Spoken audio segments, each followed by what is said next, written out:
It was just an ordinary afternoon for 8-year-old Elijah Harris. He had finished his school day early, a small victory in his eyes. His backpack, heavy with homework and school books, hung loosely from his shoulder as he skipped down the sidewalk towards his neighborhood. The sun was beginning its descent, casting long shadows across the suburban streets. Elijah's mind wandered to the promise of a quiet evening, his mother's cooking, his father's return from a day at the base, and perhaps even a few hours spent with his favorite video games. Life was simple, carefree. But as he neared the corner of 5th and Washington, a familiar figure emerged from the shadows. Officer Jared Miles, the local beat cop who Elijah had seen around the neighborhood, stood by his patrol car, his eyes narrowing as he watched the boy approach. There was nothing in Elijah's demeanor that suggested he was doing anything wrong. He wasn't rushing, he wasn't hiding anything, but Officer Miles' gaze was cold, calculating. "Hey, kid," Miles called out, his voice rough, his posture rigid. Elijah hesitated, sensing the tension in the air. "Yes, officer?" Miles stepped closer, his heavy boots thudding against the pavement. "What you got there?" He motioned toward Elijah's backpack. "It's just my school stuff," Elijah replied cautiously, his hand instinctively clutching the straps. His heart began to race. Miles sneered, taking another step forward. "You look like you're hiding something. Empty it out." Elijah's confusion deepened. "What? I didn't do anything." Without warning, Miles grabbed Elijah's arm, yanking him forward with alarming force. The boy gasped, shocked by the aggression, but the officer's grip tightened like iron. "Empty your bag, now. Please, let go of me," Elijah cried, struggling to break free. "Shut up," Miles barked, slamming the boy against the side of the patrol car. The sound of Elijah's body hitting the metal echoed down the quiet street. The officer's hand moved to Elijah's backpack, pulling it off and roughly tossing it to the ground. Tears welled in Elijah's eyes, his chest tight with fear. "I didn't steal anything, please." The officer's eyes burned with contempt. "You're just a little thief, aren't you? Think you can get away with it because no one's watching?" Miles began rifling through the backpack, throwing Elijah's things to the ground as if they were worthless. "I didn't do anything wrong," Elijah whimpered, his voice shaking. "I'm just trying to get home." But Miles wasn't listening. His taunts grew crueler as he continued to humiliate the boy, the power imbalance evident in every word, every move. In the distance, a few neighbors watched from their windows, but no one dared intervene. Elijah's heart pounded in his chest as the scene unfolded. He couldn't understand why this was happening. He had done nothing to deserve this, nothing. And just as quickly as it had begun, it stopped. Miles dropped the last of Elijah's school supplies to the ground, casting a final, disdainful look at the boy. "You got lucky this time, but don't think I won't be watching you. Stay out of trouble, punk." Elijah, his face flushed with humiliation, scrambled to gather his things, but the damage had been done. His body ached from the rough treatment, and his mind raced with confusion and fear. He clutched his backpack tightly as he ran the rest of the way home, praying the nightmare would end. When he finally reached his house, his mother was already at the door, her worried expression quickly turning to one of alarm when she saw the tears streaking down Elijah's face. "What happened? Elijah, talk to me."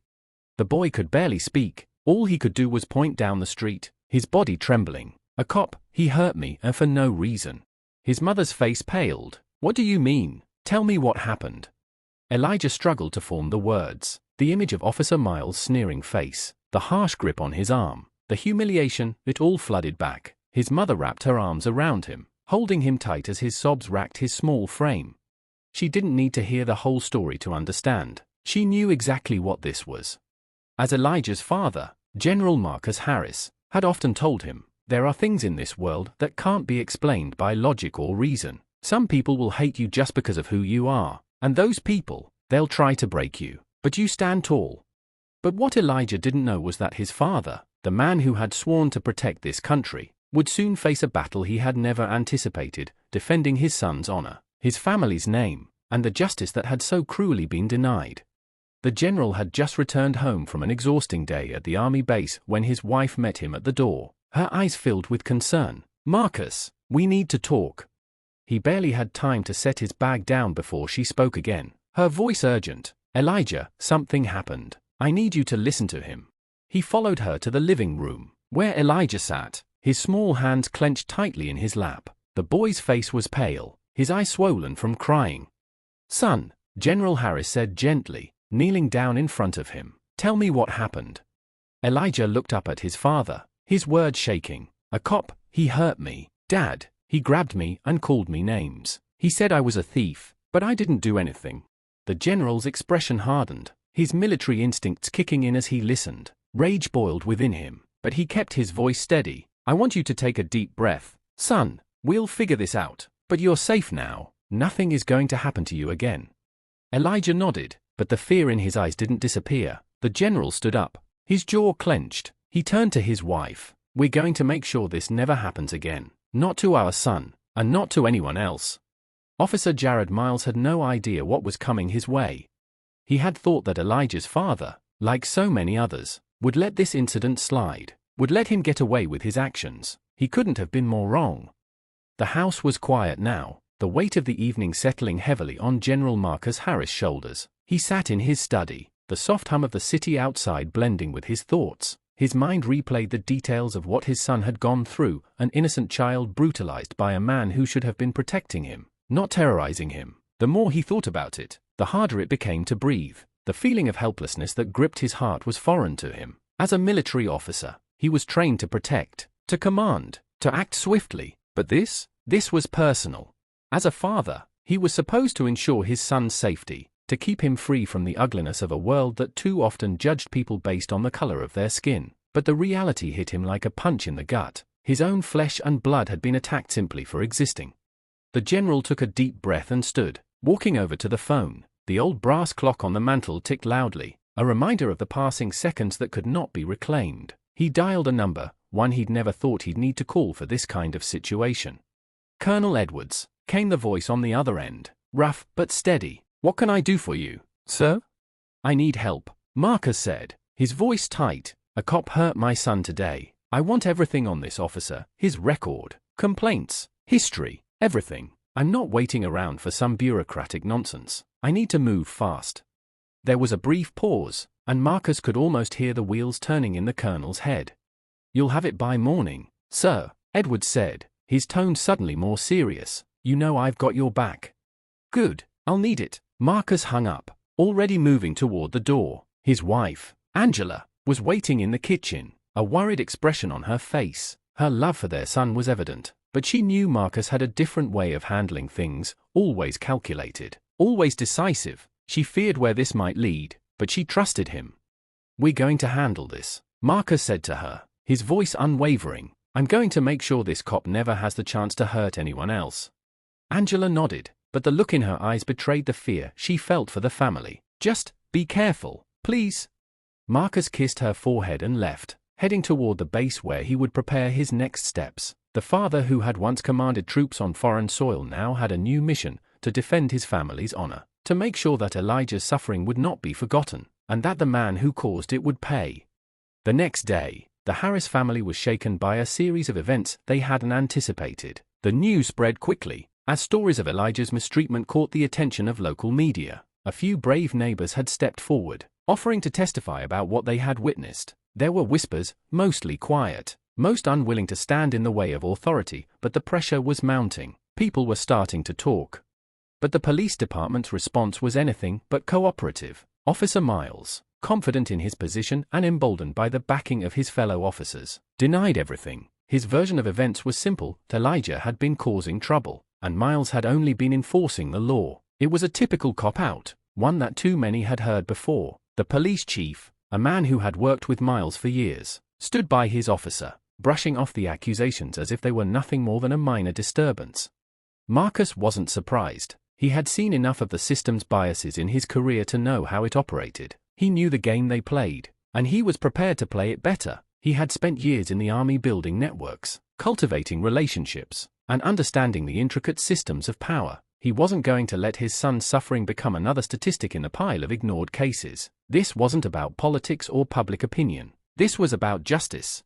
He called in every favor he had, contacting old friends in high places, former colleagues, military personnel, people who owed him their loyalty. He wasn't going to let this officer get away with what he had done. If the system wasn't going to do its job, he would do it for them. Meanwhile, Elijah tried his best to return to normal. School was difficult. The kids whispered behind his back, eyes wide with curiosity and fear. Some of them avoided him entirely. as though his trauma had somehow made him dangerous. The teacher had been kind, but she couldn't hide the discomfort in her eyes. Elijah had always been the quiet kid, the one who kept to himself, but now there was a spotlight on him, a burden of attention that he didn't want, didn't ask for. He could hear his classmates talk when they thought he couldn't hear. "Did you see the cop grab him like that? It was scary. That cop's a jerk, but they won't do anything about it. Cops always get away with stuff. His dad's a general, though, right? Maybe that'll change things." But Elijah didn't believe it. He didn't believe anyone would care. Not really, not until his father had stepped in. And yet, even with his father's promises of protection, Elijah was afraid that the hate he had seen in Officer Miles' eyes wasn't just a random encounter, but a part of something bigger, something that might never stop. At night, after his father had kissed him goodnight and turned off the lights, Elijah lay awake, staring at the ceiling. He couldn't help but think about the man who had hurt him. Officer Miles had treated him like nothing, like an object, like a criminal. It wasn't just the pain in his arm or the bruises that lingered, it was the humiliation, the realization that, for some people, he would always be less than. His father's words echoed in his mind. "You stand tall," but standing tall felt so hard when the world kept trying to push you down. The following day, Marcus met with the police chief and several senior officers at the station. It was an unusual gathering, but Marcus wasn't concerned with the normalities. He'd been in enough strategic meetings to know that there was no room for niceties here. His son had been attacked, and he intended to make sure everyone in that room understood the gravity of the situation. Within 24 hours of his confrontation with the police chief, Marcus had mobilized his resources. Colonel Edwards, a trusted ally from his days in the army, had delivered the first batch of information he requested: Officer Jared Miles' personnel record, complaints filed against him, and previous investigations that had quietly vanished. What Marcus saw in the files made his blood boil. Miles had a history of misconduct, ranging from verbal abuse of civilians to several reported cases of excessive force, but it was the consistent pattern of racially biased behavior that enraged Marcus the most. The officer had been involved in at least 3 prior incidents that had gone unpunished, each time walking away with little more than a slap on the wrist. This time, however, there would be no cover-up. Marcus shared the information with his wife, Angela, who was equally appalled. She had known that racism existed in the world, but seeing it laid bare before her eyes, so close to home, affecting their own son, left her shaken. She had always stood by Marcus, supporting him in everything he did, but now the fight felt more personal than ever. "We have to go public with this," Marcus said, his tone resolute. "The world needs to know who Jared Miles really is." Angela nodded, though the fear was evident in her eyes. "Are you sure? It's going to get ugly. We'll be targeted." "I've been targeted before," Marcus replied, his jaw clenched. "But this time, it's not just about me, it's about Elijah, it's about justice." With the files in hand, Marcus began to reach out to the media. He knew that the story would need to spread fast, and the press was the most powerful tool at his disposal. He contacted local news outlets and national reporters, revealing the damning information about Officer Miles' history of abuse. The first news coverage came swiftly, a short segment on a local channel, detailing the accusations and including Elijah's heartbreaking account of what had happened that day. The story spread like wildfire. Within hours, the hashtag #JusticeForElijah trended across social media platforms. People began sharing their own stories of mistreatment by law enforcement, especially in communities of color. Some were fearful, others angry, but all were united by one common thread: a shared experience of being dehumanized by those meant to protect them. The backlash against the police department was swift. Protesters gathered outside the precinct, chanting for accountability, for change. But as the story grew, so did the resistance. The police union issued a statement defending Officer Miles, claiming that the allegations were exaggerated and that the officer had acted within the bounds of the law. They called the protests a smear campaign, a product of radical activists trying to destabilize the community. Despite the union's attempt to discredit the growing movement, Marcus pressed on. He worked tirelessly, gathering evidence from other victims who had been silenced by fear and intimidation. Each testimony added weight to the case. There was no longer any doubt. Miles had a history of abuse, and it was time for the truth to come out. But even with the mounting evidence, there were still powerful forces at play working to protect Officer Miles. His allies in the police department had begun to circle the wagons, attempting to discredit Marcus and his family. They spread rumors about Elijah, accusing him of provoking the officer, making him out to be a troublemaker. It was the same narrative they had used time and time again to justify violence against black men and boys. Yet Marcus wasn't deterred. He had dealt with smear campaigns before. He had fought in battles that seemed impossible, against enemies that were too powerful. But this time, he wasn't fighting on a distant battlefield, he was fighting for his son, and nothing mattered more than ensuring that Elijah's voice was heard. "I'm not here to negotiate," Marcus said, his voice low but firm. "I'm here to make sure justice is served. If you want this to go away, you're mistaken. It's not going away, not until Officer Miles is held accountable for what he did to my son." The silence in the room was thick. No one spoke for a moment, but Marcus could see the unease in their eyes. They knew he wasn't someone to be trifled with, not a man who would sit idly by. "I will take this to the highest level if I have to," Marcus continued, his eyes fixed on the police chief, "and you will answer for this, one way or another." The police chief opened his mouth to speak, but Marcus cut him off. "Don't bother with the excuses. I've heard them all before. This time, there will be consequences."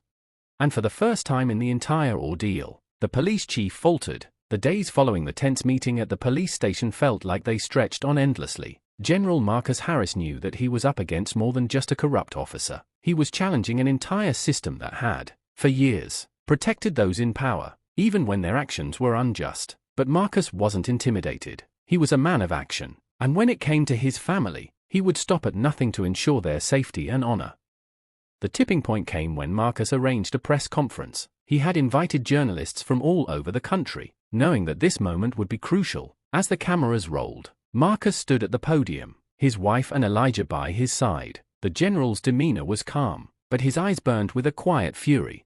The heat of the media spotlight continued to intensify, but Marcus remained focused. He worked tirelessly with his legal team, gathering further evidence, speaking to witnesses, and connecting with activist groups that had long fought against police brutality. His reputation as a military leader gave him an edge, his strategic mind, his meticulous attention to detail, and his unwavering resolve were qualities that served him well in this new battle. But even with his years of experience, nothing had prepared him for the level of resistance he faced from the powers that be.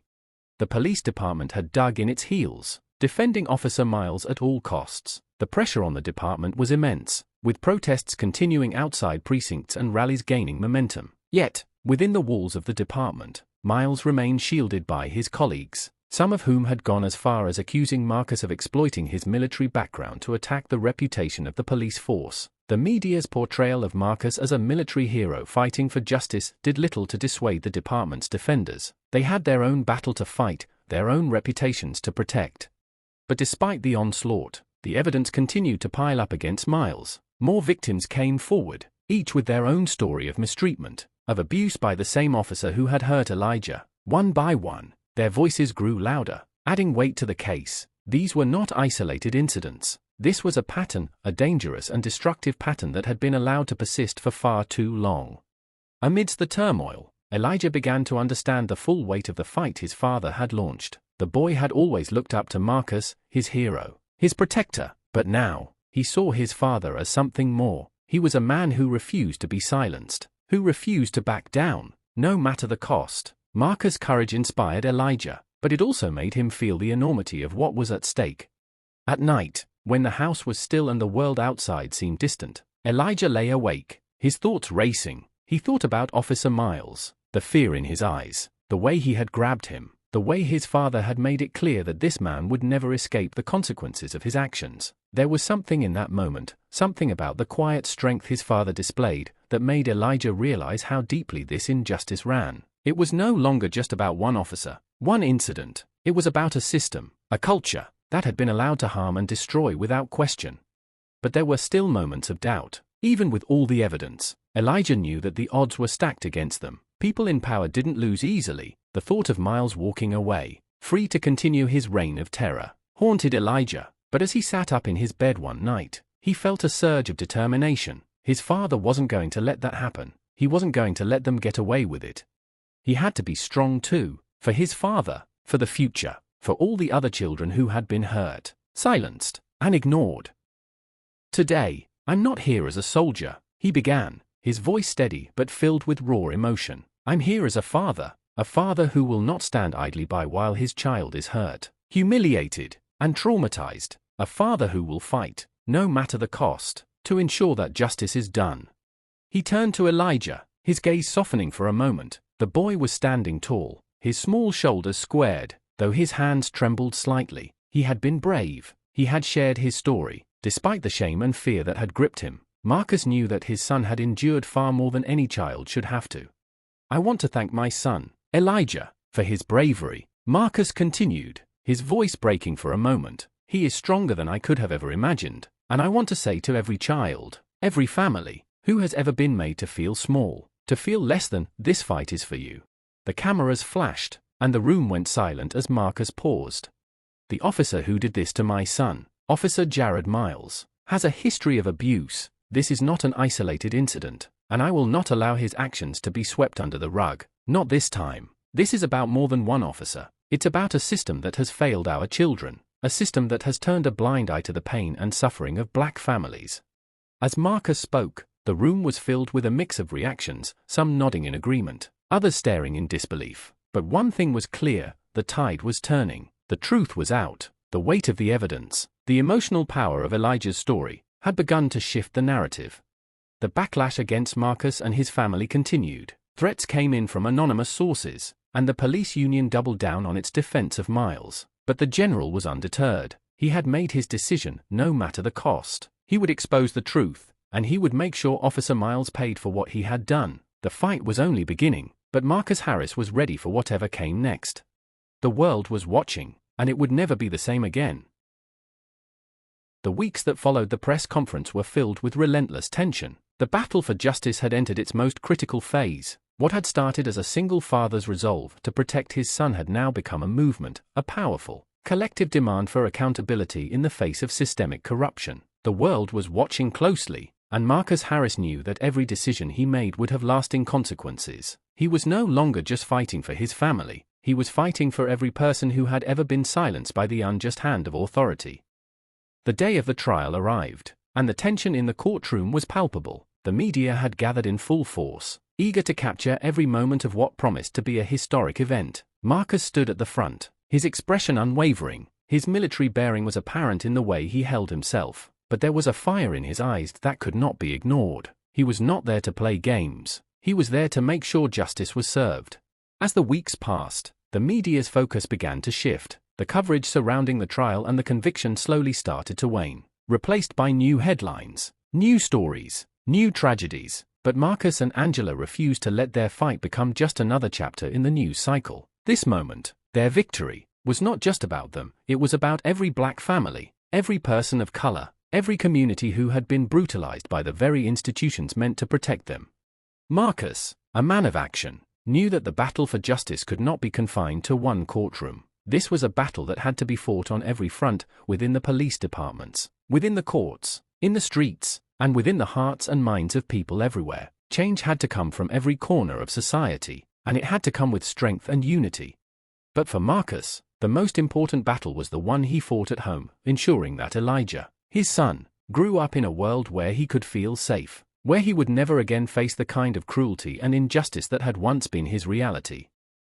The defense team for Officer Miles, however, was as ruthless as expected. They tried to discredit Elijah's testimony, questioning his credibility, twisting the facts to portray him as an unreliable witness. They attempted to paint Officer Miles as a hero, a man who was only doing his job. Despite the overwhelming evidence of misconduct, the defense tried to deflect attention away from the heart of the matter, the officer's actions, his history of abuse, and the pain he had caused. But Marcus was prepared. He had anticipated every move the defense would make, and he had a response for each of them. With his legal team by his side, he presented a powerful case, one that focused not only on the violence Elijah had endured but on the broader issue of unchecked police power. He used the testimonies of the other victims to create a compelling narrative, a narrative that painted Officer Miles as a serial abuser who had used his badge to terrorize innocent people, especially those in marginalized communities. As the trial went on, more victims stepped forward, each with their own harrowing story. One by one, they stood in the witness box, their voices shaking but their resolve unbreakable. And as they spoke, something began to shift in the courtroom. The officers who had once stood behind Miles, protecting him, began to waver. Some shifted uncomfortably in their seats, others avoided eye contact, as if the truth was too much for them to bear. By the end of the trial, the evidence was irrefutable. The jury deliberated for hours, but it was clear that the decision had already been made. Officer Jared Miles was found guilty on all charges: assault, abuse of power, and the wrongful imprisonment of Elijah. It was a victory, a moment that Marcus had fought for with everything he had. But even in the face of that victory, Marcus knew that the fight was far from over. Miles' conviction was just one step in a long battle for justice, a battle that extended beyond their family and beyond this one officer. The case had exposed the deep-rooted issues within the police force, and the public outcry was deafening. For the first time, the world was beginning to take a hard look at the systemic problems that allowed officers like Miles to abuse their power without consequence. As Marcus stood at the front of the courthouse, his son by his side, he allowed himself a brief moment of peace. The weight of the battle had been immense, but it had been worth it. Elijah was safe, the truth had been exposed, and justice, while imperfect, had been served. But Marcus knew this was just the beginning. The fight for change would continue, the fight to ensure that no child, no family, would ever have to endure what they had was far from over. And he would be at the front of that fight, every step of the way. As they walked away from the courthouse, Marcus turned to Elijah, his heart swelling with pride. "You did it, son," Marcus said, his voice filled with emotion. "You helped us change the world." Elijah looked up at his father, a quiet smile on his face. "No, Dad," he said softly, "we did it together." The conviction of Officer Jared Miles was a monumental victory, but it was not the end of the fight. Marcus Harris knew this better than anyone. The weight of the moment, his family's struggle, the victory in the courtroom, the countless other victims whose stories still hadn't been heard, hung heavy on his shoulders. The echoes of what had transpired, the ripples caused by their journey, were only just beginning to spread. The world had seen their battle, but now, it was time to continue pushing for something more lasting, systemic change. Elijah's recovery, both physical and emotional, was a journey that would take time. The scars left by Officer Miles were not just on his skin but deep within his heart. There were days when he would close himself off, retreating into his thoughts, unable to express the pain he still carried. But with his family's support, Elijah began to open up more. Marcus made sure to spend time with him, not just as a father, but as a mentor and guide. He wanted Elijah to understand that, although the world could be harsh, he had the power to shape it.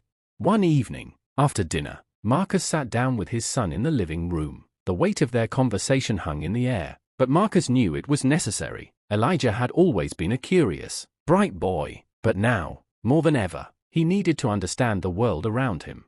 "I know you've been struggling," Marcus began, his voice gentle but firm. "But remember this, son, you are not alone. What happened to you, what that officer did to you, no one should ever have to go through that. But what matters is how you choose to move forward. We can't change the past, but we can control our future." Elijah looked up at his father, the weight of those words sinking in.